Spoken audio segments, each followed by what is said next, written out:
Bom, essa, esta aula é a continuação dessa segunda parte, né? Então, uma aula específica sobre discussões acerca de diversas correntes filosóficas envolvendo a moral e a ética, tá? Então, nós vimos na aula passada, né, a visão do Kant, cadê, tá? E ah, ele pregava o imperativo categórico, onde basicamente as noções, os princípios morais seriam estabelecidos pelo próprio indivíduo através de um processo racional, né, onde você escolheria seus princípios a partir da sua potencial, né, de ser universal, né. Então, como a origem é interna, né, do indivíduo, isso poderia variar, né, de acordo com as pessoas. Esses princípios poderiam variar, né? E aí vem alguns problemas, né? Um dos problemas é, por exemplo, a ecologia, né? Então vou ler esse texto aqui, tá? É um exemplo que eu peguei, estou usando para ilustrar algumas dificuldades que a ética kantiana tem em relação a alguns problemas que envolvem a sociedade como um todo, né? Tá? Porque qual é o problema, né? Vocês devem ter visto nos exercícios que fizeram, acho que foi na semana passada, né? O problema é que quando você foca no indivíduo, né, você às vezes perde o contexto do todo e começa a ficar difícil você tomar uma decisão sob o ponto de vista global, né, quando você está restrito a definir somente o seu papel. E a ecologia é um deles, né?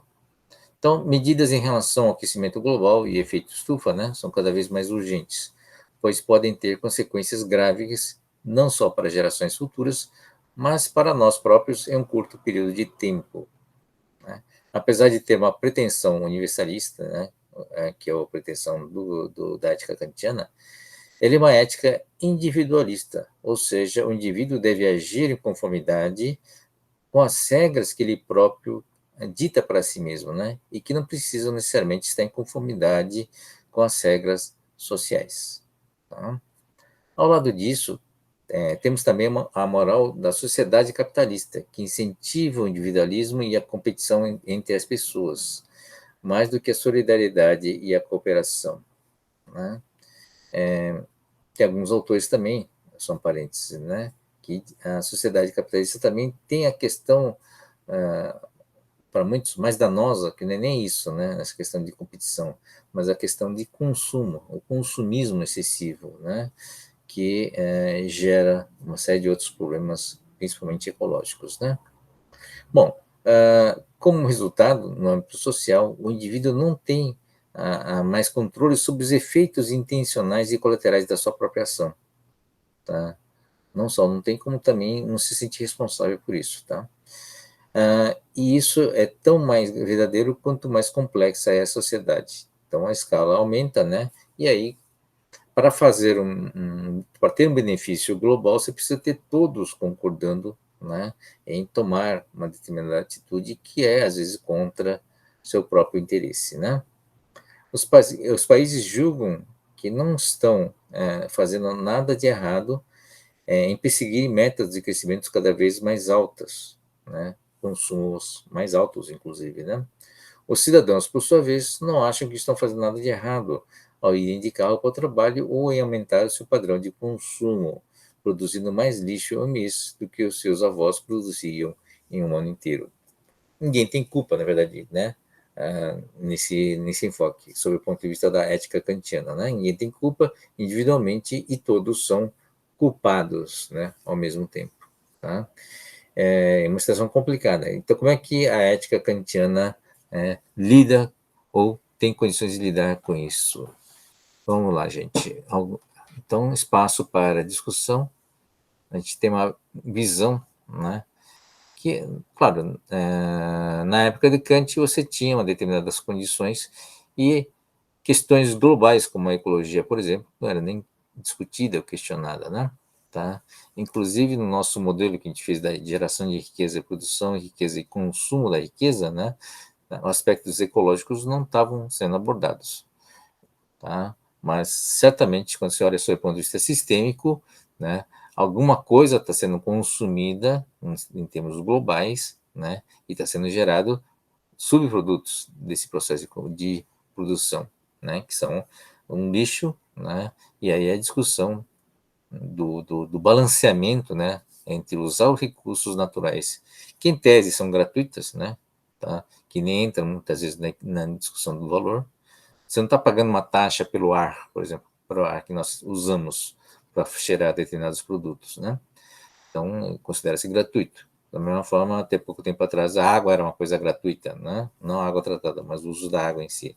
Tá? Então, a água que a hidrelétrica usa, por exemplo, você acha que devemos cobrar pelo uso dessa água? Né? Então, são essas questões, né, que, sob o ponto de vista do sistema produtivo, ele não entra na equação porque considera-se naturalmente gratuitas, né? Tá? Então, você consome oxigênio e produz gás carbônico, mas isso, por que teria que pagar por isso? Que é algo que é uma coisa que nem nunca, ninguém pagou por isso, na verdade, né? Considera-se gratuito. Tá? Então, não entra nem sequer na equação de custo do processo produtivo, né? Tá? Então, essa visão, né, da ecologia, que é uma visão fundamental, né, que tem que entrar na equação da produção e do consumo, tá? E tem que entrar também na questão ética, né? Uma coisa é mecanismos racionais, outra coisa é discussão ética e moral, né, quanto à ecologia, tá? Então, na época do Kant, essas questões, né, não existiam, tá? E nas questões mais atuais, a gente discute muito Kant porque ele é muito ligado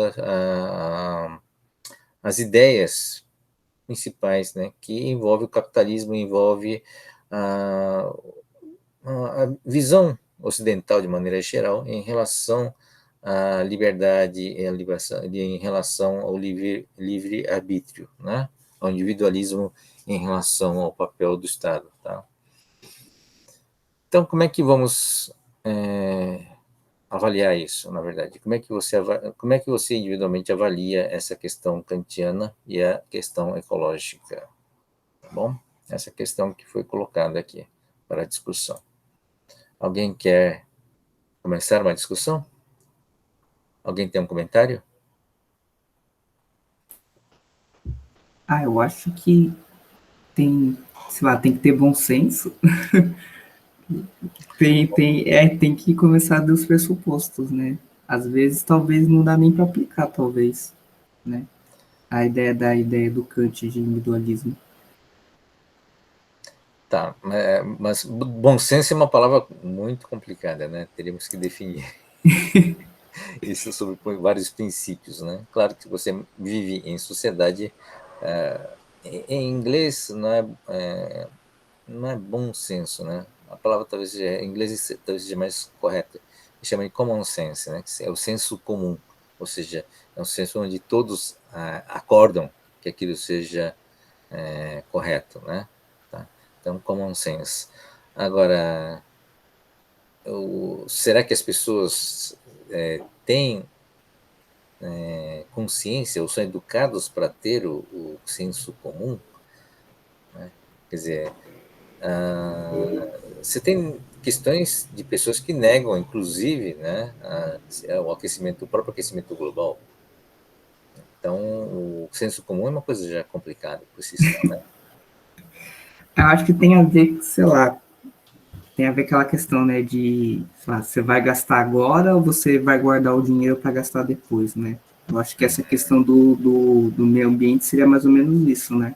Porque tem muita gente que pensa assim, tipo, eu vou viver agora e depois eu vou morrer, então, tipo, não tem sentido eu querer, sei lá, salvar o planeta, sendo que eu não vou estar aqui, entendeu? Só que aí você tem que ver, tipo, as questões, tipo, das futuras gerações e tudo mais, entendeu? Que nem nasceram ainda, e aí você tem que pensar nessas pessoas. É, você já não tem muita simpatia para o vizinho, né? Quanto mais para gerações futuras, né? Como é que fica isso? Sim, então, eu acho que a questão da parte de ecologia e tudo mais, de aquecimento global, tem a ver com isso, né? Que a gente tem um interesse de melhorar o planeta, na verdade, né? Desde que não dê trabalho para você, né? Então, esse é o ponto, na verdade, né? Eu acho válido, tipo, todo mundo se esforçar, porque é aquele negócio, né? Porque, tipo, se uma pessoa faz, só uma pessoa fazendo não adianta, tem que ser todo mundo, entendeu? Eu acho Exatamente. que é aquele, como é que fala? Tem um negócio, eu acho que em teoria de jogos eles falam isso, né? Que Uhum. se uma pessoa, ela faz uma coisa para ajudar e a outra pessoa não faz, aí sai em prejuízo. Agora, quando as duas pessoas estão fazendo junto, é melhor do que as duas pessoas, tipo, se trair. Eu esqueci o nome disso, tem um nome do negócio, mas Uhum. esse é de teoria de jogos. Tá. Tem, é, ações que só têm significado, só têm efeito se foram feitas de forma coletiva, né? Por exemplo, vacinação é um bom exemplo, né? Ou até o uso de máscaras, né? Sim, Ele não tem efeito se uma ou duas pessoas utilizarem máscaras ou se uma ou duas pessoas forem vacinadas. Efetivamente, só tem porque só poucas pessoas se vacinam, por exemplo, né? Isso já foi provado, né? Essa pessoa fica imune, tá bom? Mas por algum tempo só, tá? Porque os outros não vacinados vão produzindo variantes, né? sim. Uma hora vai chegar um variante lá que a vacina não vai conseguir atender, né? Então, vacinação é tipo de um problema que, se você não vacina um monte de gente de uma única vez, assim, uma massa, e cria uma barreira, né, para as variantes, ela não tem sentido. Na verdade, ele não tem a eficácia necessária, né? Então, mas como é que você convence as pessoas a tomarem uma ação que é essencialmente. Até que vacina dá para dar um lance individual, né? Mas como é que você consegue convencer alguém a fazer alguma coisa para o coletivo, né? Sendo que aquilo se torna só eficaz se todos fizerem também, né? Esse é um problema do Kant, na verdade, né? E aí o Kant vai responder da seguinte forma: ué, mas é o indivíduo racional e vai analisar a situação e vai tomar a decisão de que é melhor seguir, né? É melhor fazer a vacina, por exemplo, né? Que isso é um princípio universal, onde se todo mundo for vacinado, haverá benefício para todos, inclusive para você, né? Então, a ecologia seria essa visão, quer dizer, no extremo do individualismo seria do tipo, eu vou ser ecológico porque essa é uma decisão correta, é um princípio correto a se ter, porque se eu fizer isso e se o meu vizinho fizer isso também, né, se todo mundo tomar uma consciência ecológica, todos nós seremos beneficiados. Tá? Então, no limite do individualismo, você pode dizer, olha, eu vou exercitar, né, esse meu individualismo no sentido de que esse é um princípio, né, do Kant, né, tá? Aquele princípio onde tá lá, cadê? Não tá aqui. Opa. Ó, é um princípio onde se você faz o imperativo, né, porque eu mesmo esqueci o nome, Kant, imperativo categórico, tá? Isso, eu esqueço. Se você executa, né, se você usa o imperativo categórico, né, tem aqueles três princípios dele, cadê? Né, tá? É, você vai chegar à conclusão de que tomar uma vacina seria um princípio universal válido, né? E aí, com isso, você vai, não só você, com todos tomando essa decisão, é, todo mundo vai se vacinar, né? E aí a vacina vai ser eficiente. Então, essa é a lógica do Kant. Tá? O problema a questão ecológica é mais complicada. Tá? Por quê? A questão ecológica é quando você vai tomar uma ação ecológica e todo mundo vai tomar, mas o benefício dessa ação ecológica ele não vai acontecer eventualmente na sua geração, vai acontecer em gerações futuras. Né? E essa é uma visão um pouquinho mais complicada para Kant, né? Quer dizer, visão de futuro da humanidade, por exemplo. Como é que você consegue extrapolar isso, né, num contexto individual, quando você nem sequer vai estar vivo, né? Tá? Então, a questão ecológica foi colocada justamente porque ele é difícil de ser resolvido só pelo lado do visão do próprio Kant. Tá? Então, alguns autores trabalharam em cima dessa questão. Tá? O Hegel, por exemplo, é um filósofo mais recente. Né? Ele critica Rousseau, né, e Kant por dois motivos. Né? Ambos são motivos diferentes, mas são de visão individual. Né? Em primeiro lugar, dão atenção à relação do sujeito humano com a natureza, né, basicamente. Bom, é típico da época mesmo, né? É o sujeito e a relação do sujeito com o contexto mais próximo ao indivíduo, né? A relação entre razões e paixões, né? O Rousseau, principalmente, tá? Esquecendo a relação entre sujeito humano e a cultura e história, quer dizer, a dimensão cultural, que é a dimensão do conhecimento e da sociedade, e da história, da dimensão do tempo, um tempo num sentido mais longo, né? Então, somos, diz Hegel, né, seres históricos e culturais, tá? Isso é muito importante, né? O nosso conhecimento atual é conhecimento que decorre de milênios, né? Tá? Isso significa que, além de nossa vontade individual e subjetiva, que Rousseau chamou de coração e Kant de razão, né, existe uma outra vontade muito mais poderosa que determina a nossa, né? Somos sujeitos culturais, né?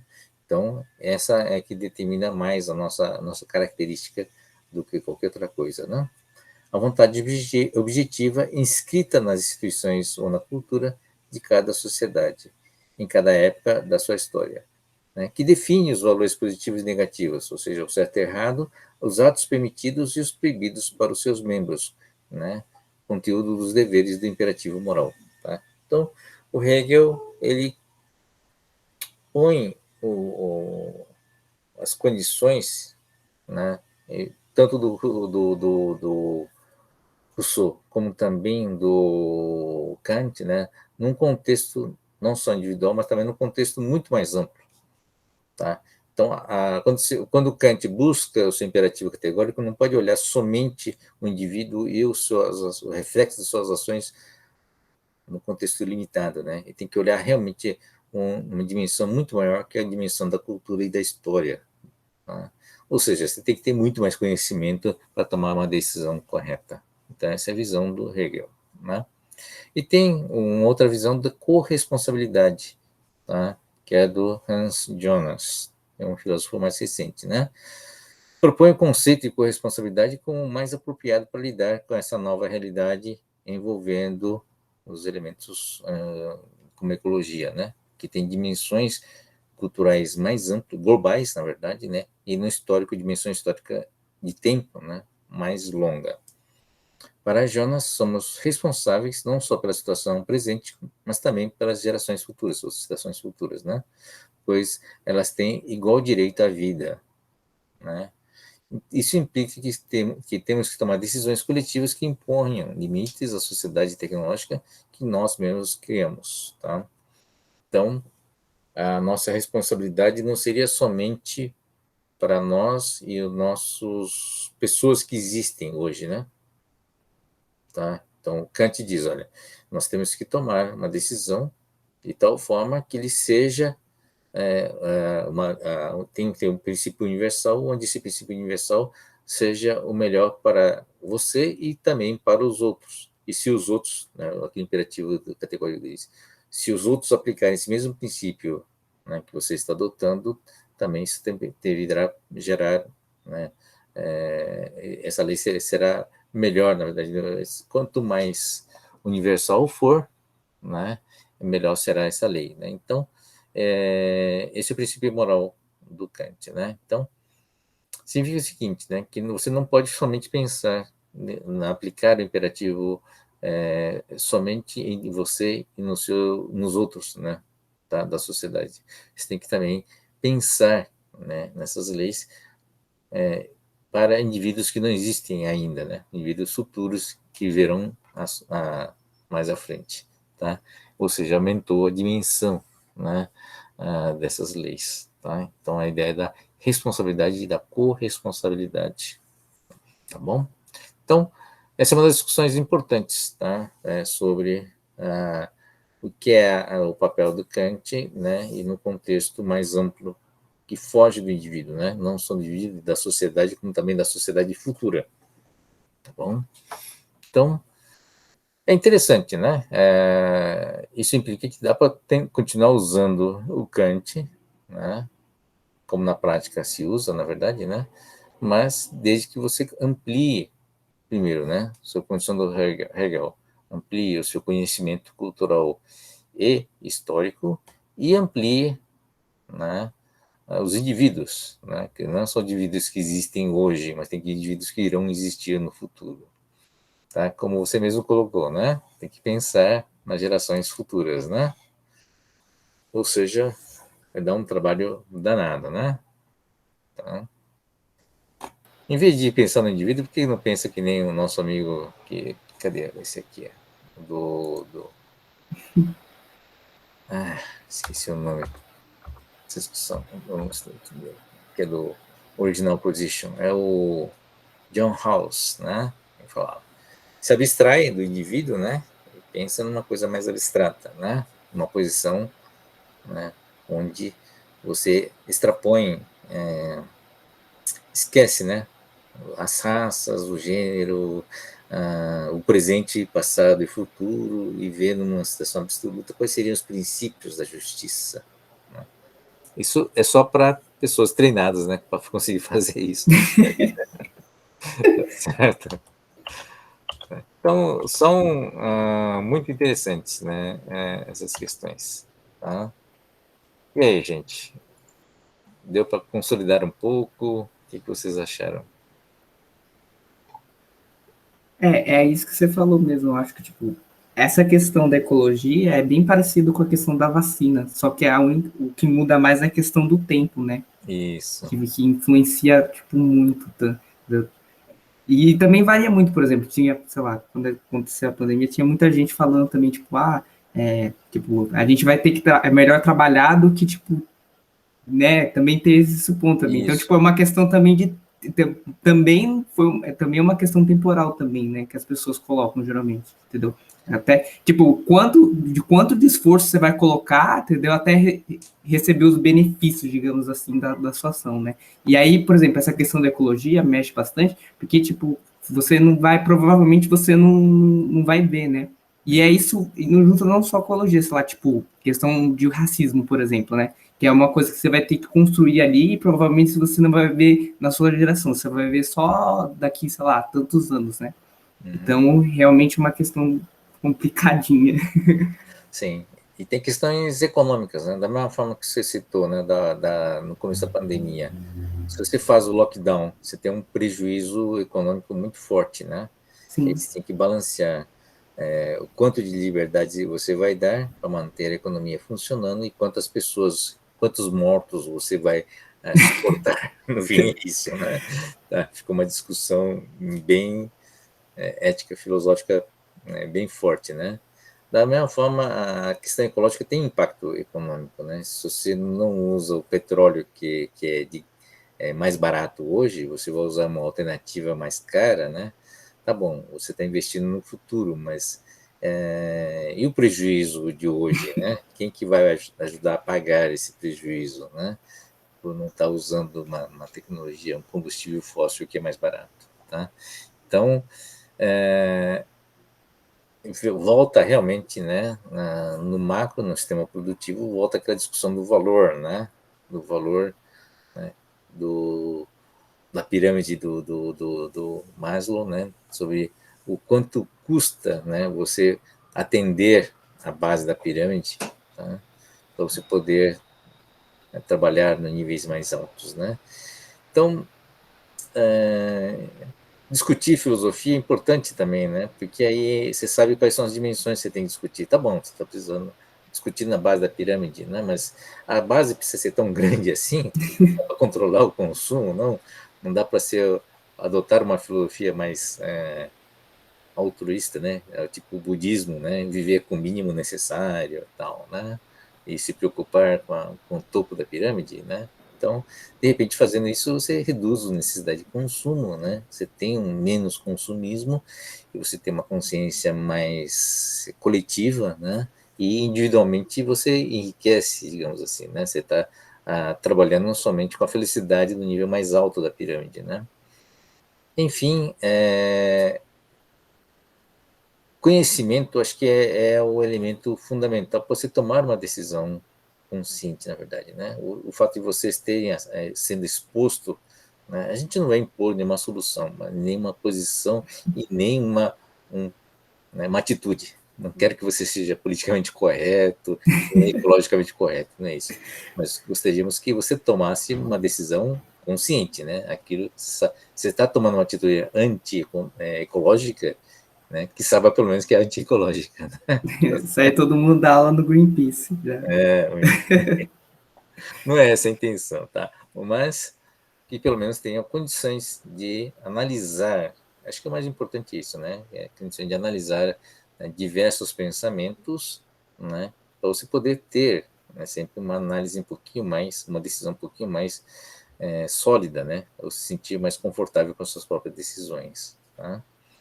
Isso é importante, tá? Porque a vida da gente só toma decisões, né? Claro que grande parte é errada, mas tudo bem. Mas nascemos para tomar decisões, né? E tomar decisões certas é muito difícil, né? Tá? Não só difícil para nós, como para a sociedade também, tá? Então, o nosso papel como professor é realmente dar condições para vocês terem condições de tomar decisões mais, digamos, mais embasada possível, né?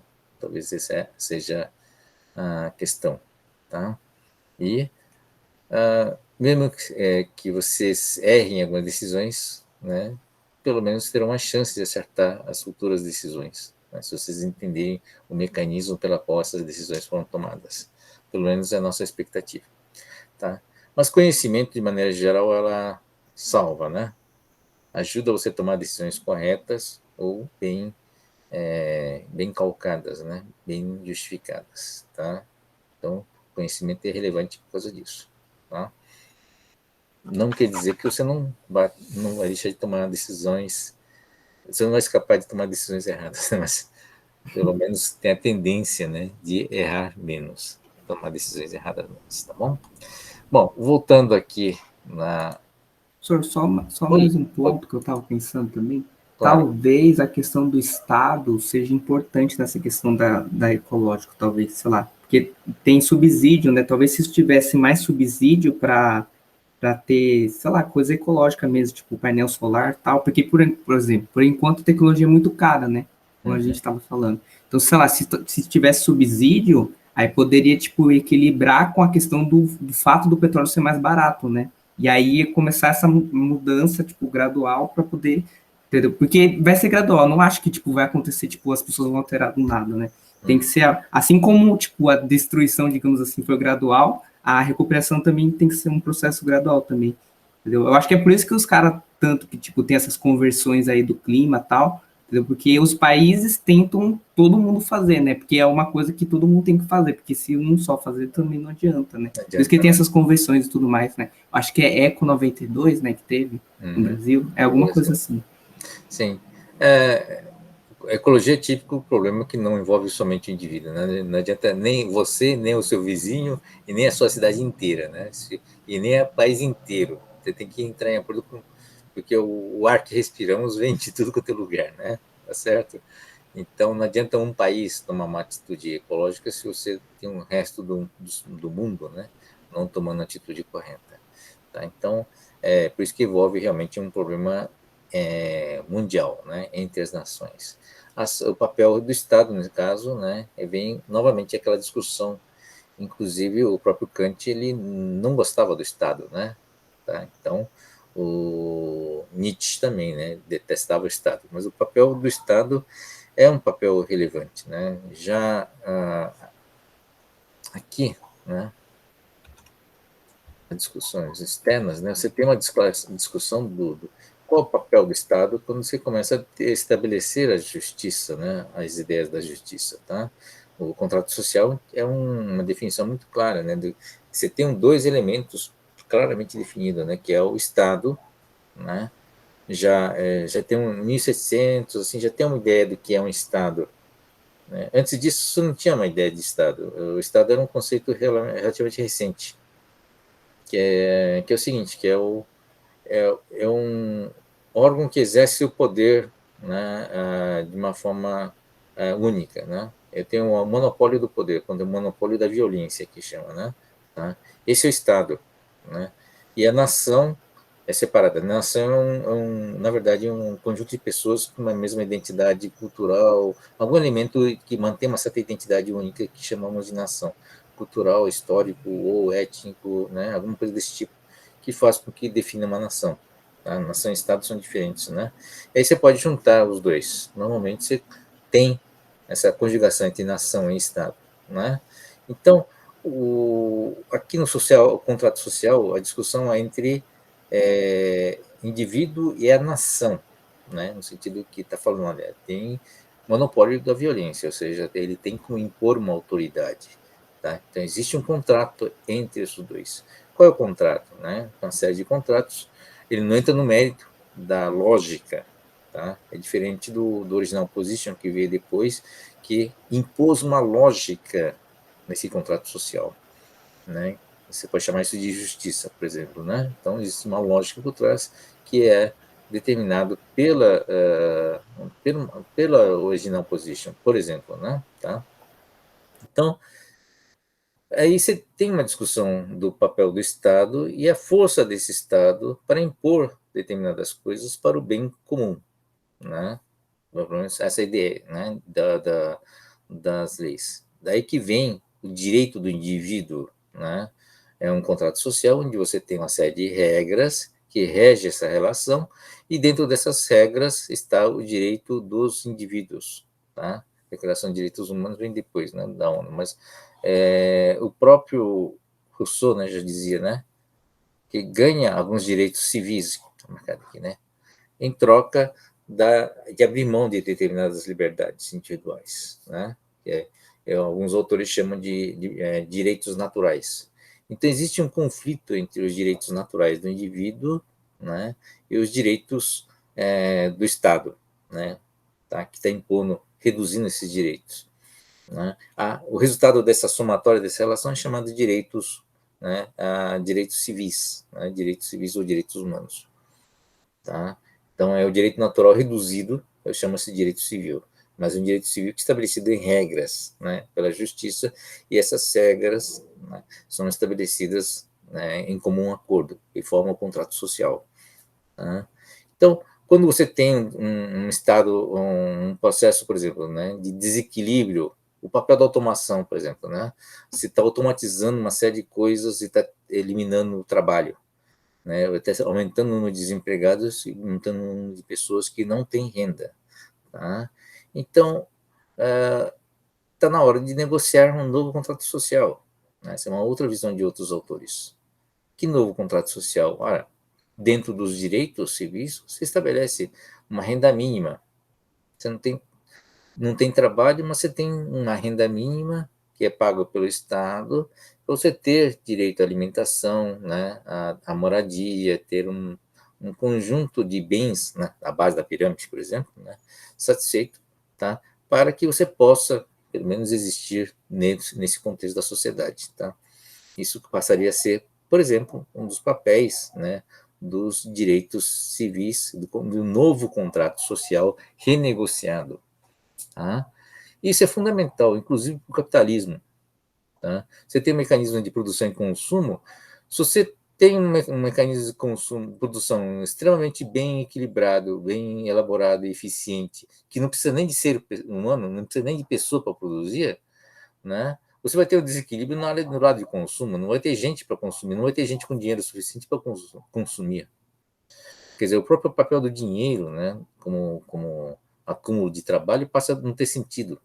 Né? Um dos papéis do dinheiro é acumular o trabalho. Né? Se o próprio capital gera o trabalho pela automação, né, que sentido tem acumular trabalho humano, né? Não tem sentido. Então, se o trabalho humano não consegue ser acumulado, não precisa ser acumulado, o dinheiro passa a não ter sentido, né? Em certas dimensões, e o próprio consumo também, né? Quem que vai consumir aquilo que vai ser produzido, né? Se você não tem renda do lado de cá, tá? Então, esse é uma rediscussão do contrato social, ou reinventar esses mecanismos todos para botar de novo um novo equilíbrio, né? Então, é por isso que a filosofia e a ética discutem muito a questão política, porque essas questões são amarradas num contexto geral da política, do que é o valor, do que é necessidade, né? Do que é produção, do que é consumo.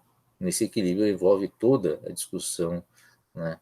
Por que pareça, a questão econômica é uma questão filosófica, né? Então, você volta a discutir uma questão filosófica para estabelecer regras ou renegociar regras que mantenham o equilíbrio desse processo, desse balanço, né? Para que seja bom para todos, inclusive o capitalismo, né?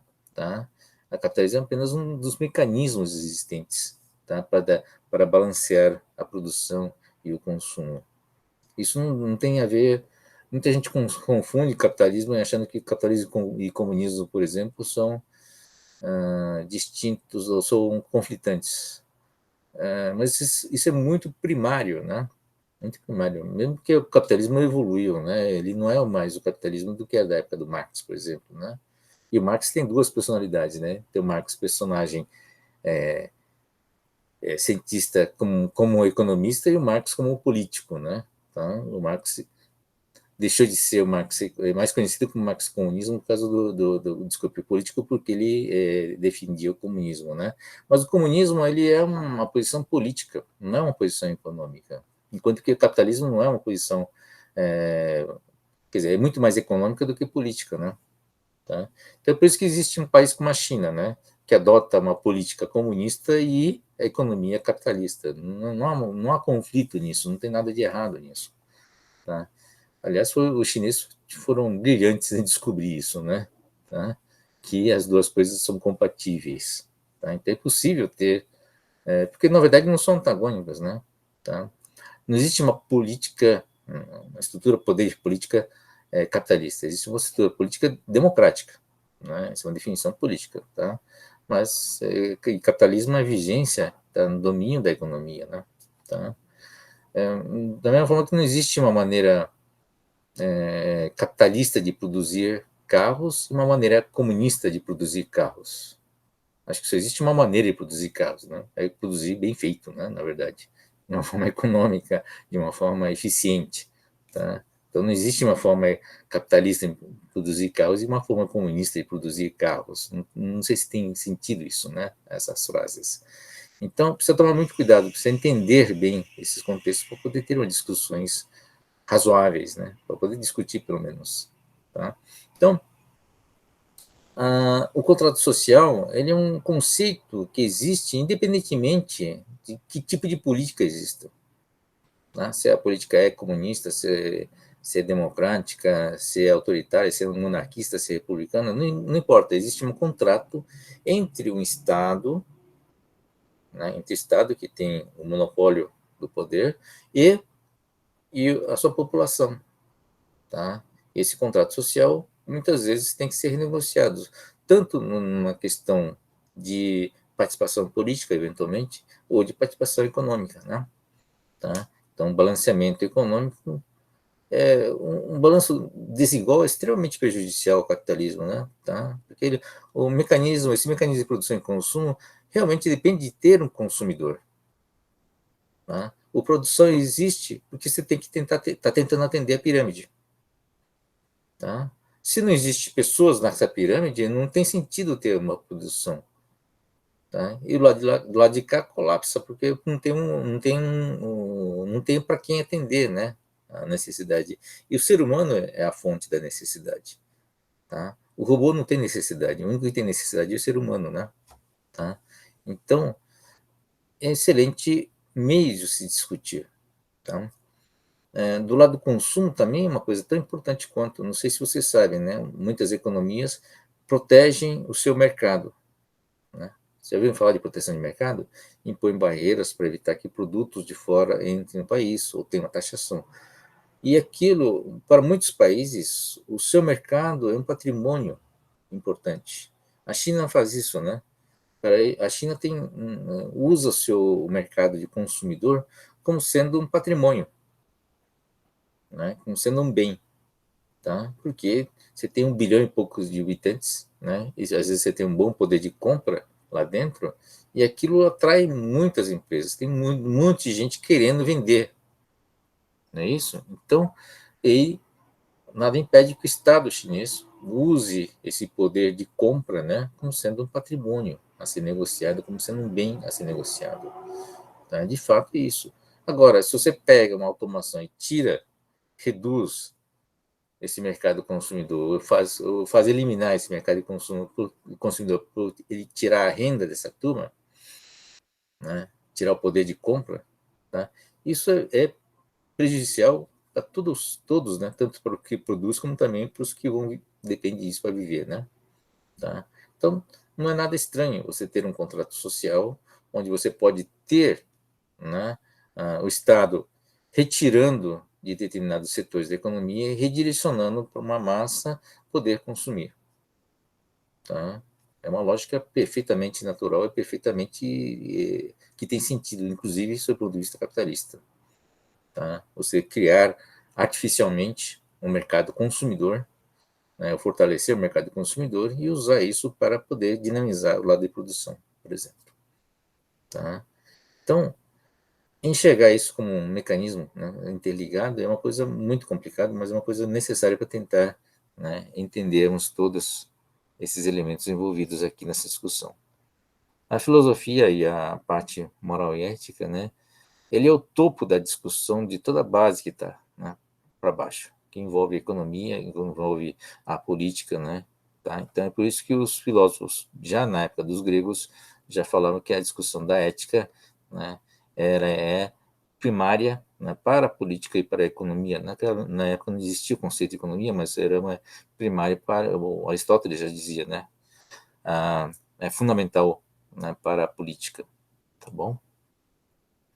Não sei se estou conseguindo convencê-los também, né? Mas essa discussão envolve Professor, esses elementos. Oi, diga. mas não foi só a China também, né? Os Estados Unidos lá com o Donald Trump, eles também fizeram essa política também de proteção de mercado lá. Teve o caso do TikTok, Sim, que o né? Trump falou que, tipo, o TikTok tem que ser comprado por uma empresa tradicional americana. Lembra? Aí ele bloqueou lá, nem sei o que aconteceu, né? Mas na época ele tinha bloqueado lá o acesso do TikTok. E o TikTok era chinês, né? Uhum. O aplicativo lá. Na verdade, não é só a China, né? Todos os países fazem isso. E o mercado consumidor americano é o mercado mais valioso que existe, né? Você tem uma massa de pessoas muito grande, né? 200, mais de 200 milhões e com poder de compra muito grande. A classe média lá é média mesmo, né? Diferente do Brasil, a maioria tem muito mais gente, né? Com poder de compra, com muito mais dinheiro, né? Então, provavelmente, eu não tenho certeza disso, mas provavelmente o mercado americano é um dos maiores mercados de consumidores do mundo, né? Talvez a Europa esteja no mesmo patamar, mas sob o ponto de vista de consumidor, consumo, né? Tá? Ele é extremamente atraente. Tá? O Brasil devia chegar lá, né? Mas está longe ainda, né? A massa de população na pobreza é muito grande aqui no Brasil, né? Tá bom? Bom, vamos lá, continuando a discussão. Tá? E aí, agora vem a questão do utilitarismo, né? Não sei se já ouviram falar desse problema do Bombe. É a discussão clássica do utilitarismo. Já ouviram falar?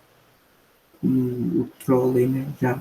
Né? Tem até, acho que surgiu, eu tentei rastrear depois, tinha um filme no Netflix, depois eu perdi esqueci de anotar, mas em todo caso é uma discussão antiga, na verdade, né? O autor desse problema é uma filósofa, filósofa, né? Philippa Foot, tá? Que foi o autor original. Bom, o negócio é o seguinte, né? Você tem um trólebus, né? Não trólebus, trólebus, bom, é um bonde, tá? É um bonde, o trólebus, né? Que está andando, correndo, digamos assim, sem controle, né? Aparentemente está descontrolado, tá? E aí você tem no trilho, né? Sobre o trilho, 5 pessoas à frente do trólebus, tá? E aí você está numa junção chamada máquina de chave, onde você pode tirar, alterar essa máquina de chave, tá? De forma a fazer com que esse trólebus desvie dessas 5 pessoas, tá? Para um outro ramal. Só que nesse outro ramal, né, tem uma pessoa lá, tá? A pergunta, né, o dilema é o seguinte, né? O que você vai fazer, tá? Você vai escolher, né, desviar a chave para atingir uma pessoa, ou você vai deixar o trolebus passar por cima de 5 pessoas, tá? Essa questão é clássica do utilitarismo, né? Esse exemplo foi trazido pela filósofa justamente para discutir o capitalismo, desculpa, o utilitarismo, tá? Por quê? Né? Pelo utilitarismo você vai mexer na chave, certo? Para que o benefício, quer dizer, o prejuízo, né, no caso, o dano seja o mínimo, seja menor do que o outro. No outro caso, você ia matar 5 pessoas, em vez de matar 5, você vai matar um só. Tá certo? Então, no utilitarismo é bem claro o papel, né, dessa chave. Cadê o utilitarismo? Tá? Ético utilitarista. Ações éticas são aquelas que causam maior prazer ao maior número de pessoas ou menor dano ao menor número. Tá? Então, portanto, ele deverá acionar essa chave para atropelar o coitado que está lá. Tá certo? Vocês concordam ou não? Vocês fariam isso? É que tem vários fatores, né?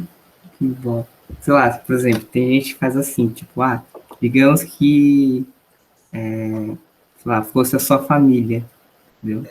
Alguém da sua família, aí você ia puxar o gatilho, entendeu? Aí você ia fazer, entendeu? Tem tudo isso envolvido. Isso, tem várias combinações e vários. Mas aí eu uso o mesmo exemplo para fazer discussões, análises psicológicas, né? No fundo, não importa muito a decisão, importa mais o porquê que você fez isso, né? Tá? Analisar o porquê. E aí você põe, por exemplo, esse indivíduo sozinho, é um só, mas ele é um amigo seu, enquanto que outros 5 você não conhece. Né? Você manteria a decisão de atropelar, né, essa única pessoa? Tá? Então, o contexto desse exemplo da FUT, né, da Philippa Foot, foi um contexto interessante. Né? Ela estava discutindo, criando vários exemplos para discutir o utilitarismo, né? A ideia do utilitarismo. E está no contexto de outros exemplos. Né? Esse exemplo do bonde é um deles, mas tem outros exemplos que ela está usando. Nesse caso, tudo bem, fica claro, né, que você vai preferir atropelar uma única pessoa. Né? Mas você tem outra situação que é o seguinte, né? Você tem novamente 5 pessoas, então para salvar 5, você sacrificou uma. Então, um outro exemplo, né, nesse mesmo texto da Filipa, ela fala o seguinte: mesmo caso, você tem 5 pessoas, né, que estão morrendo, né, num hospital, né, e você é o médico, né, e você tem, cada um dos 5 precisa de doação de partes diferentes, né, um precisa de doação do coração, outro precisa de doação de um pulmão, outro precisa do rim, assim por diante, então são partes diferentes. E aí, se você pega uma única pessoa, você consegue salvar as 5 pessoas. Aí aparece um sujeito assim no seu consultório, completamente saudável, mas estava com um probleminha qualquer lá. O que você faz? Você pega esse sujeito e depois tira os órgãos dele e distribui para 5 pessoas para salvar essas 5 pessoas? Ele fala, não é o mesmo caso? Você está sacrificando uma pessoa para poder salvar 5. Você faria isso? Perguntas. Quero Pegar o respostas. órgão da outra pessoa, mas tem que ter autorização, né? Não, não, claro, agora sem autorização nenhuma, né? Mas aí não Você não teve pode. autorização para mudar a chave para acabar com o sujeito no trólebus, né? Você perguntou para o cara se ele podia mudar a chave do trólebus para poder atropelá-lo? Não, mas são casos diferentes. Porque Não, o caso do Trollops é, tipo, meio que inevitável. mas é o mesmo caso, segundo a filósofa. Você está matando um para salvar cinco. E Mas aí? tem a questão do. Como é que fala? Tem o interesse pessoal da própria pessoa, entendeu? Ah, sim, não, não. No caso, não. É ser um utilitarista. Você está abstraindo. Você não tem interesse nem nenhum, nem no cinco, né? Você está maximizando o benefício, digamos assim, né? O seu objetivo é maximizar o bem-estar. Então, você como médico, você pode tomar uma ação, né? Utilitarista. Você faria isso ou não? Qual o problema? Qual o problema nessa decisão? Então a filósofa criou esses exemplos justamente para poder discutir, né, se existe alguma outra dimensão que rege essas escolhas, né, essas escolhas éticas. Alguém tem algum comentário a fazer? É, não sei. E aí, Gabriel, Luiz, Rodrigo?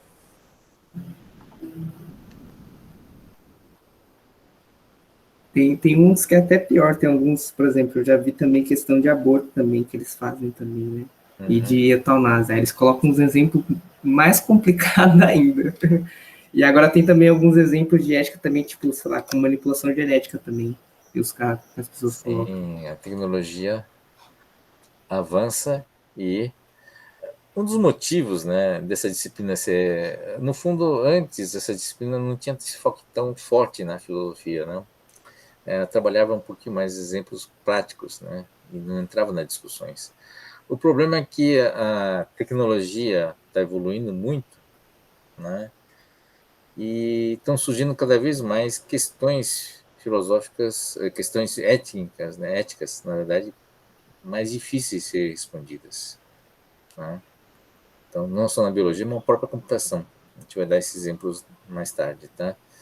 E isso implica que, na verdade, você tem que fortalecer cada vez mais as bases conceituais, né, da ética para poder analisar esses casos. Então, são casos onde vocês, né, futuros profissionais da área, e qualquer área que seja, né, tá, terão que enfrentar, porque é a geração futura, vocês são a geração futura, né? Daqui há poucos anos vão estar no dia a dia de tecnologias que vão ter impactos, né, éticos importantes, tá? Então, Já está acontecendo, né? Por exemplo, essa questão de data science e machine learning, né? Que eles vê lá que os algoritmos, às vezes, eles atuam de forma racista, né? Mas é mais uma questão, acho que, da programação, né? Lá do sim, algoritmo, que tem que mudar. Não é que o algoritmo é racista, ao meu ver, eu acho que é na forma que as pessoas montaram ele, ele acabou sendo racista, né? E tem que ver todas essas questões. Mas não é algo trivial, não. sim. Então, mas são cada vez mais comuns, né? E Sim, vocês precisam ter como profissionais, precisam saber responder essas questões de uma forma correta, né? Então, voltando ao problema do trólebus aqui, né? Tá? O terceiro exemplo, né? Então, ele deu o exemplo, então, onde você está salvando 5 pessoas, né, sacrificando, usando o órgão de uma única pessoa. Tá? E você tem o terceiro exemplo que a própria Filipa colocou, né, que é o seguinte, né? Bom, você tem um remédio, uma droga, né? E você tem 6 pessoas doentes, tá? Então você tem 5 porções dessa droga, tá bom? Que vai salvar a vida, tem o potencial de salvar a vida de cada uma dessas pessoas. Só que é o seguinte, a sexta pessoa, ele precisa dos as 5 doses para ser salva, enquanto que as outras 5 precisam apenas de uma única dose, tá? Então você é um médico que está com 5 doses. O que você vai fazer com essas 5 doses? Aplicar todas as 5 para salvar uma única pessoa ou aplicar uma dose em cada uma das outras pessoas, né, das outras 5, e salvar as 5? Qual seria a escolha? Veja, é também a mesma situação, onde você tem o sacrifício de uma única pessoa e você vai salvar. 5, certo? É mais fácil decidir nesse caso ou não? Não sei. É que, tipo, se você for ver sempre pelo, sei lá, pelo lado utilitarismo, você sempre vai tentar salvar mais pessoas, né? Uhum. Será que tem algum caso que no utilitarismo que isso não acontece? Ah, bom, esses são exemplos justamente que foram colocadas, né, pela filósofa justamente para discutir o utilitarismo, né? Tá? Então, vamos ver.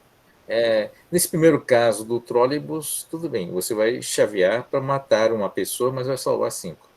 Tá? No caso de usar órgãos de uma pessoa saudável para salvar 5, talvez seja uma questão meio complicada, né? Acho que ninguém vai fazer, pouca gente vai aceitar isso, né? Principalmente o cara que vai morrer, né? Tá certo? Quer dizer, eticamente, do seu ponto de vista ético, é questionável.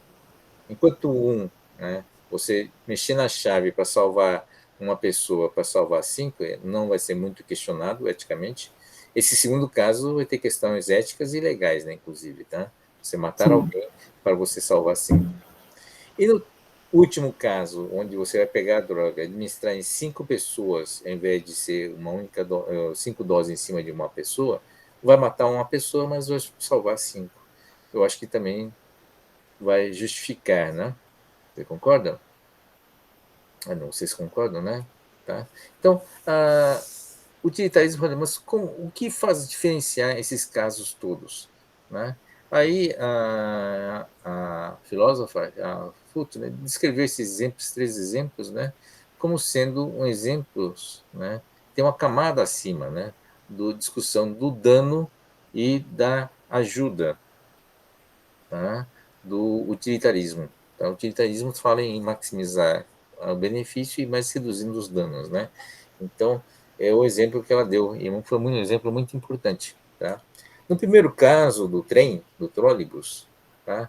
Você tem 2 situações de dano. Né? Um danifica 5, dano, né, de matar 5 pessoas, e um mata uma pessoa. Então, é dano com dano. Esse primeiro caso que está aqui. Tá ok? Né? No segundo caso, onde você tem um médico, né, que vai transplantar o órgão, você vai ter um caso, né, de um dano no indivíduo e 5 ajudas, né, em 5 pessoas. Tá? Então, esse caso aqui, um dano e ajuda sendo balanceada.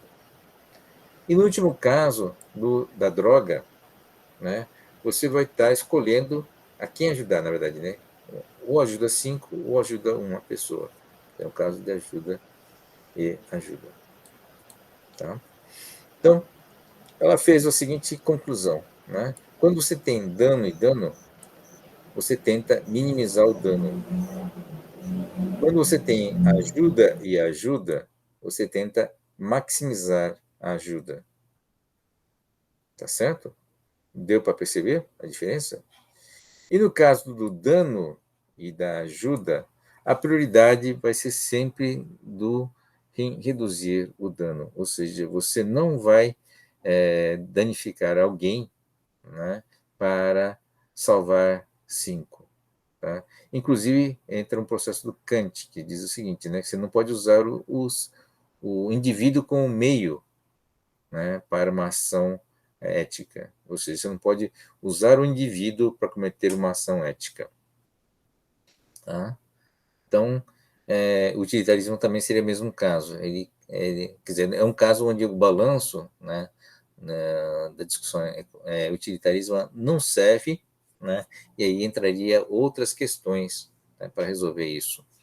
Então, o caso conflitante, que é o caso de você tirar o órgão de uma pessoa sadia para ajudar os outros, não seria ético justamente porque está produzindo um dano para fazer ajuda. Tá? Então, do ponto de vista de utilitarismo, não seria uma discussão. Isso não seria discutível. É interessante esses exemplos, né? Então, ficou claro realmente a questão do utilitarismo através desses exemplos. Né? Então, é que faz também um papel importante do Kant, aqui tem um Kant, uma interrogação aqui no meio, né?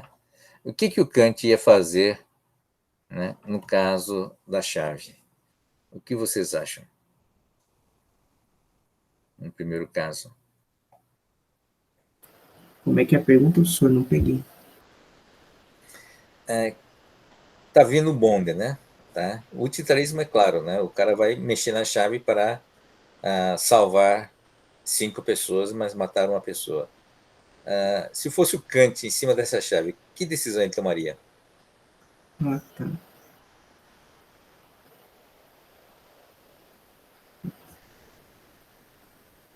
Eu acho que ele ia seguir a decisão do utilitarismo, né? Será?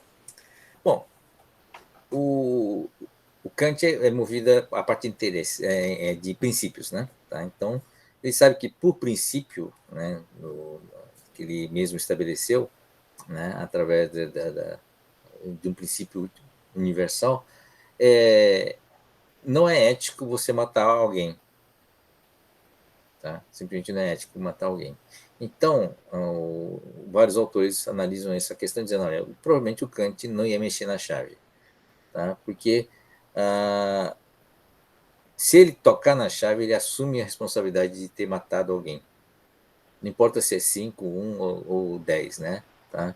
O fato de você tomar uma ação, né, que vai resultar na morte de alguém, isso é antiético. Portanto, a ação dele vai ser não tocar na chave. Né? Tá? E Ele vai se sair da fosse responsabilidade. trocado, Oi? por exemplo, é que aí parece que o bonde está indo nas pessoas, onde tem mais pessoas, né? Se fosse o Uhum. contrário, então a decisão dele vai depender do contexto, né? Sim, mas é Como que uma tá situação. organizado. Talvez não. Ele simplesmente não vai mexer na chave, independente se tem 5 pessoas ou se tem uma pessoa só. Ele simplesmente não deverá tocar na chave para não assumir a responsabilidade, né, de ter tomado uma ação imoral. Tá? Porque matando 5, matando um, ambos são imorais. Tá? Então, o bonde passou e matou as pessoas, mas não foi culpa dele, porque simplesmente é, não foi a ação dele que provocou essa morte. Tem um outro exemplo mais claro, né, onde você entra com os princípios do Kant. Por exemplo, suponha que tenha uma pessoa perseguindo uma moça. Né? A pessoa claramente tem intenção de matar ou fazer mal para a moça. Tá? Então você testemunha e você está olhando essa situação. Tá? E aí a moça entra numa bifurcação de um lado e desaparece, né? Aí o cara chega e pergunta, né, para você, para onde foi a moça? Certo?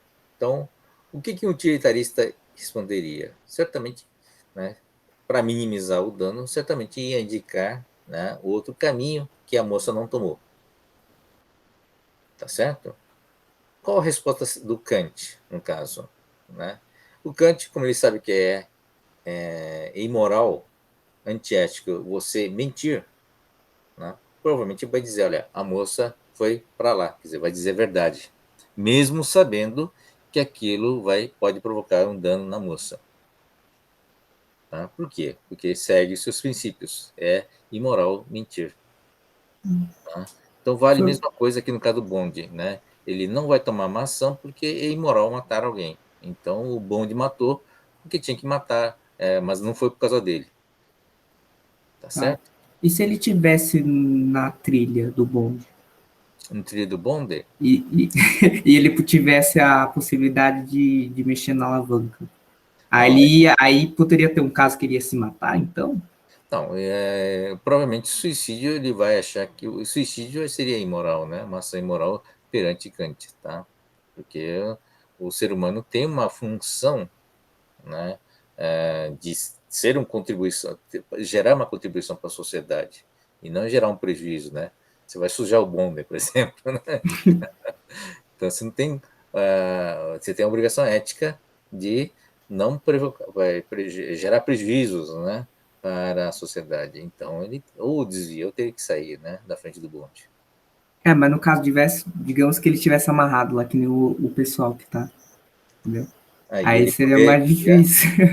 não. Mas aí se ele tem a condição de mexer e não gerar prejuízo, né, para ninguém, matar mais ninguém, acho que seria natural, né? A prioridade é a questão entre a sua vida e a vida dos outros, né? Aí, Ele teria certamente, que fazer esse julgamento. Eu acho que o julgamento julgamento. seria esse. Uhum, Digamos, sei lá, digamos que ele estivesse lá no grupo onde tem mais pessoas. E ele tivesse amarrado lá, mas ele tivesse na mão lá onde ele poderia mexer, entendeu? Aí, sei lá, ele ia ativar para poder ele não morrer e aí ele ia salvar 5 pessoas, entendeu? E aí ele ia matar a pessoa que está lá embaixo. Aí no outro caso, se ele estivesse lá sozinho e aí ele falasse que ele não quisesse morrer, ele mexesse na chave, ele ia matar mais pessoas, entendeu? uhum. Aí ia sobreviver um e ia matar os 5. É 5, né? É. 3, 4, 5. Tá, é uma situação complicada por Kant, na verdade, né? Mas o Kant tem um dos princípios mesmo, é só para a própria sobrevivência, né? Ele tem a obrigação, um princípio moral de preservar essa própria a vida, né? Tá? Então Isso é um provavelmente ele ia princípio, mexer na alavanca, então. e provavelmente ia mexer na alavanca, né? Se a vida dele estivesse em jogo, tá bom? Interessante essa discussão do utilitarismo, né? Então, o utilitarismo resolve alguns casos, como o caso do dano com dano, né? Ou ajuda com ajuda, mas outros casos, né? Você tem que usar outras bases filosóficas para discutir esse caso de dano e ajuda. Foi isso o papel da Philippa, né? Que mostrou, né? As limitações do utilitarismo, né? Isso mostra também as limitações do próprio Kant, né? Da discussão filosófica do Kant.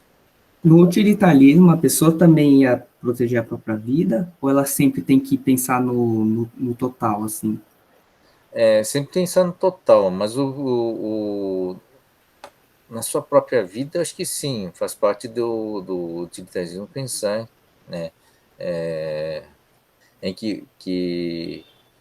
bom, é uma coisa muito complicada, né? Nesse exemplo aqui, se ele tá só, se ele é uma das pessoas que pode controlar a máquina, e você está aqui, né? Imagine você é o sujeito sozinho aqui, né? É, isso. Você desviaria? Não, existe esse exemplo só, também. Aí, será que no utilitarismo você deveria desviar ou você deveria deixar você morrer para, sei lá, o bem das pessoas que vai ficar Eu mais acho que pessoas vivas? Eu acho que o utilitarismo faria isso, né?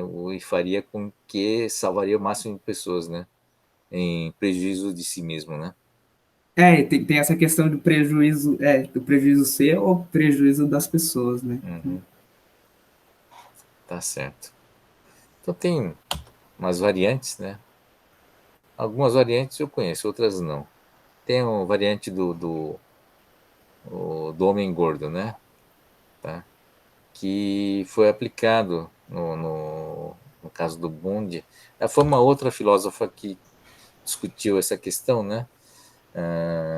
Do dano com dano, né? Tá? Por exemplo, o exemplo do homem gordo é o seguinte, é dano também, né? Aí ela disse que o Foote argumentou de que você está minimizando o dano, tá certo? Nesse caso, dano, né? Minimizando o dano. Então, o caso do homem gordo é o seguinte, né? Você tem a mesma situação, só que já não é um switch, né? Não é uma chave, é uma linha direta, e aí você tem a chance de parar o trolleybus jogando um homem gordo no meio da linha. Tá? Então, homem grande o suficiente para bater no trolleybus e fazer ele parar. Tá certo? Então, é um caso de dano e dano também, né? Tá? Você mata um para salvar cinco. Então, por que é homem gordo, né? Porque tem que ser maior que você. Não é o caso de você se jogar, né? Justamente o caso. Você jogaria esse homem gordo em cima do trilho, né? Para salvar cinco pessoas? Né? Esse é uma discussão. Essa é uma discussão de uma outra autora, né?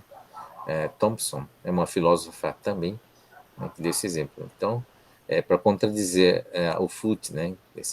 Do caso do switch, do caso da chave, tá? Então, também é um caso de dano, onde você tem que tomar uma ação de jogar uma pessoa, matar uma pessoa, para poder salvar cinco, né? Tá? E aí fica uma questão não fácil de resolver também pelo utilitarismo, né? Tá? E tem outras discussões. O fato, o gordo vilão também, né? tem a questão do loop, eu não lembro, essas questões eu não conheço, né? Teria que correr atrás depois. Tá? Tem várias versões. Essas são versões de discussões éticas, né? Mas usam esse mesmo exemplo do bonde para discussão psicológicas, né? E até outras questões sociais também, né? Que são levantadas. Se for usado, faz parte de alguns exemplos interessantes também. Tá bom? Bom, vamos avançar. Então, o utilitarismo é interessante, né? Através desses exemplos aqui, essa discussão. Tá. Então, não sei se vai dar tempo. Bom, esse é um outro dilema, né? Um outro exemplo de um problema chamado dilema de Heinz. Tá? É um exemplo que foi utilizado por um outro filósofo chamado Lawrence Kohlberg, tá? Que ele desenvolveu a teoria sobre estágios de desenvolvimento moral. Tá? Então, são discussões internas, né? Não éticas, mas internas, discussões morais. Né? E ele levantou uma teoria, né, sobre quais são os estágios de evolução da moral. Tá? Então, quais são esses estágios? Para analisar isso, ele tem um exemplo. Tá? Tá aqui o exemplo, eu vou ler. Uma mulher estava em seu leito de morte. Havia uma droga que os médicos pensaram que poderia salvá-la.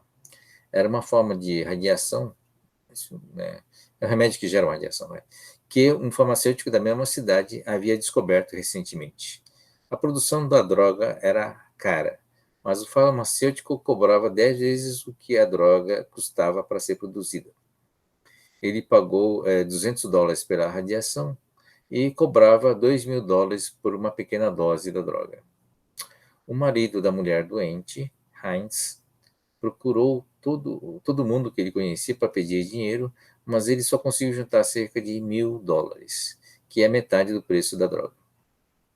Ele disse ao farmacêutico que sua esposa estava morrendo e pediu-lhe que vendesse mais barato, por $1.000, ou que deixasse pagar depois.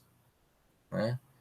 Mas o farmacêutico disse, não, eu descobri a droga e vou ganhar dinheiro com ela. Então Heinz ficou desesperado e invadiu o laboratório do homem para roubar a droga para sua esposa.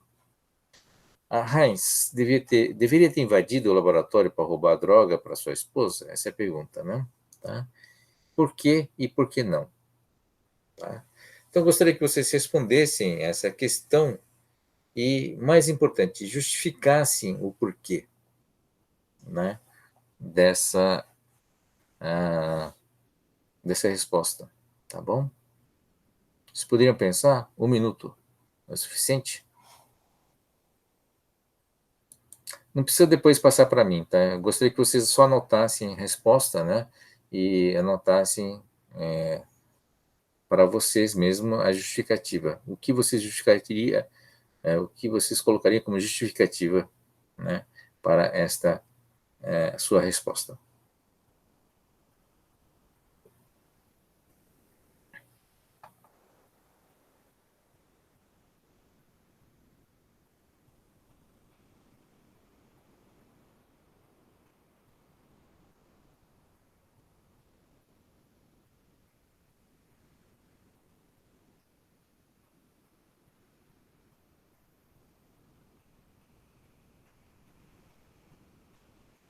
Tudo bem? Deixa o slide com uma pergunta, com uma questão.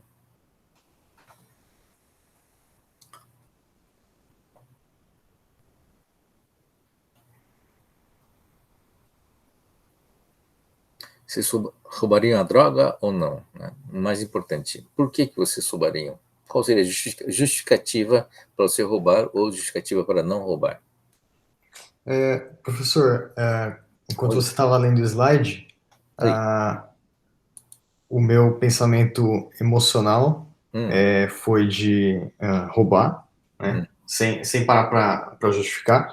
Mas justificando, eu acredito que o meu comportamento seria o mesmo, porque, bom, pelo menos na sociedade que a gente vive aqui no Brasil hoje, a punição máxima que eu teria seria de prisão, e eu acredito que a punição de prisão, ela é menos pior do que a da morte da esposa. Muito bem. Isso é uma forma de justificar, tá? É importante a justificativa. Agora vamos ver como é que a gente trabalha a resposta, tá bom? Todo mundo já escreveu mais ou menos? Obrigado pela resposta, Rodrigo. Vamos ver então como é que isso é trabalhado, tá bom? Então, o problema do Kohlberg é estabelecer quais são os níveis, né, dos estágios morais, né, desenvolvimento do estágio moral, tá? Então, a resposta é importante por causa disso. Então, ele tem as duas respostas, né? O Heinz deverá roubar a droga por quê? E o Heinz não deverá roubar a droga e por quê? Tá? E aqui ele estabelece 3 níveis, né, de desenvolvimento moral. Tá? Então, ele chama de pré-convencional, é difícil traduzir isso, né, mas o convencional seria o normal, né? Seria o nível moral normal. Isso aqui seria o pré-convencional, quer dizer, o nível antes de chegar ao convencional, né? E o pós-convencional. O nível de evolução tem a ver também com a idade, né? Tá? Então ele fala que a questão moral ele vai evoluindo, né? O seu desenvolvimento moral vai evoluindo com a idade, tá? Normalmente, na fase inicial da infância, você é pré-convencional, na fase adulta vira pós-convencional, desculpe, convencional, e à medida que você vai adquirindo experiência e conhecimento, você vai tendo, né, uma posição pós-convencional. O teorema do Kohlberg, ele é muito vinculado ao, como a maioria das teorias envolvendo a ética e a moral, está amarrado diretamente à experiência e o conhecimento, né? Então, o papel da educação, o papel do conhecimento para a definição dos níveis éticos e moral é fundamental, né? Isso, novamente, fortalecido, né, também com a teoria do Kohlberg, né? A base dessa classificação do Kohlberg, basicamente, é em função do conhecimento e da experiência de vida das pessoas, tá? Então, qual é a resposta no caso por exemplo, vou analisar somente o caso, né, onde o Heinz rouba, né, a droga. Então, vamos ver por que ele roubou, né? No estágio pré-convencional, né, ele diz o seguinte, né, tá, a justificativa é obediência, né? Como é que é? Vale somente 200, né, e não not how much né? Tá. Tá. Ele diz o seguinte, a justificativa. A droga, na verdade, vale 200, né? E o Heinz chegou a oferecer até alguma coisa que vale mais que 200. Chegou a oferecer $1.000, tá? Então, não estava roubando, enfim, né? Simplesmente ele estava, pela lógica, ele não estava roubando. Afinal de contas, ofereceu $1.000, né? E ele não aceitou. Quer dizer, estava pagando mais, inclusive, do que ele valia 200, tá? Então, essa é uma justificativa, né, no estágio pré-convencional. Outra justificativa no estágio pré-convencional, na fase mais infantil, é o autointeresse, né? Ele será muito mais contente, né, se salvar, ele será mais feliz salvando a esposa, né? Mesmo que ele tenha que servir a prisão, tá? No nível mais acima, que é o convencional, você tem a conformidade. A sua esposa espera que você faça esse roubo, né? E ele quer ser um bom marido, tá? Sob o ponto de vista legal, né? A sua esposa será se beneficiar, mas deverá tomar, né? Deverá ser punido, né, pelo crime, né? Bem como pagar ao farmacêutico, né? O que é devido, tá? Os criminosos não podem simplesmente ficar andando por aí, né, fora da lei, né? As ações têm consequências, tá bom? Então essa é uma justificativa, tá? Pós-convencional, tá? Que é o nível mais avançado, né, do nível hierárquico, né? Visão do contrato social, tá? todos têm o direito de escolher a vida, independentemente da lei. Tá certo? Salvar ética humanitária universal, né? Isso é bem Kant, né? Salvar uma vida humana é mais fundamental, um valor mais fundamental do que o direito de propriedade de uma outra pessoa. Tá certo? Vocês perceberam o entendimento aqui? Realmente evolui com o conhecimento. Do lado da cá, por exemplo, né? Por que não deveria roubar, né? Tá? No pré-convencional é obediência mesmo, né? Você será colocado na prisão se você roubar, né? Porque você significa que você é uma pessoa ruim. Prisão é um lugar ruim, né? E ele prefere como que é? Tá. Ele prefere ficar fora da prisão do que a morte da esposa, né? Tá certo? Ele é autointeresse, na verdade. Ele prefere que a esposa morra do que ele ficar em prisão, né? Então, é bem uma visão mais infantil mesmo, autointeresse, né? Na conformidade, roubar é uma coisa ruim, né? E ele não é criminoso, tá? Ele tentou fazer de tudo que podia, né? Sem quebrar o law, mas não conseguiu e não pode ser culpado por isso, tá? Então, a conformidade significa que ele tentou, mas não conseguiu. A conformidade do lado de cá é uma expectativa em relação à esposa, né? Tá? No papel dele como marido, né? E, sob o ponto de vista legal, né, a lei proíbe roubar, né? Mas aqui é um balanço, né, onde você vai balancear isso, ter que... Tá. Bom, tá bom. Vai roubar, mas vai pagar o preço de ir para a cadeia. Tá? Mas ele concorda que as pessoas, os criminosos, né, devem ser punidos com a lei. Essa é uma coisa importante aqui, hein? Tá? Ele mantém a fé na lei, né? Quer dizer, acha que os criminosos não podem ficar por aí, né? Isso vai ter que ser pagar, né, indo para a cadeia, tá? Então essa é uma visão muito importante, né? Tá? Ele não está negando a lei, tá? Ele vai quebrar a lei, vai cometer um crime e vai ser preso e acha que tem que ir preso mesmo. Pós-convencional, ele não vai roubar por quê? Né? O cientista tem o direito de uma compensação justa, né? Mesmo que a sua esposa esteja doente, isso não faz disso, né? Não faz com que o fato da esposa estar doente não faz com que as suas ações sejam corretas. Isso tem a ver com aquela discussão, né? Lembra no slide? Esse slide aqui.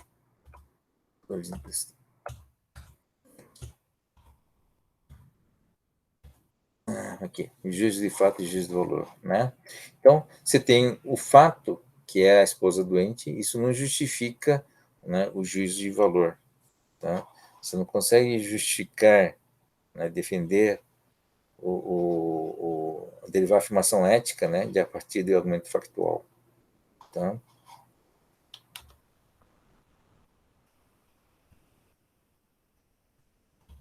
Bem, e outros, né, poderão precisar do remédio, né, também, né? E as vidas dos outros são também significativos. É uma outra justificativa, né, da ética universal, né? Então, não é só a sua esposa, mas as demais pessoas podem necessitar, e o fato de você estar roubando, você está roubando o direito dos outros, de outras pessoas também, né? Tá bom? Perceberam a discussão, né? Então, o nível 3 aqui realmente envolve uma discussão de um entendimento mais forte, né, das questões que a gente discutiu, né, durante essa aula, né, de diversas visões filosóficas, tá? Então, O objetivo, eu agradeço o Rodrigo pelo comentário dele, mas o objetivo nosso nessa aula é justamente cada um responder a justificativa e depois analisar, né, por si mesmo aonde você se posiciona e o que tem pela frente, né, no fundo, na capacidade de você analisar esse dilema. Então, é um exercício interessante, viu?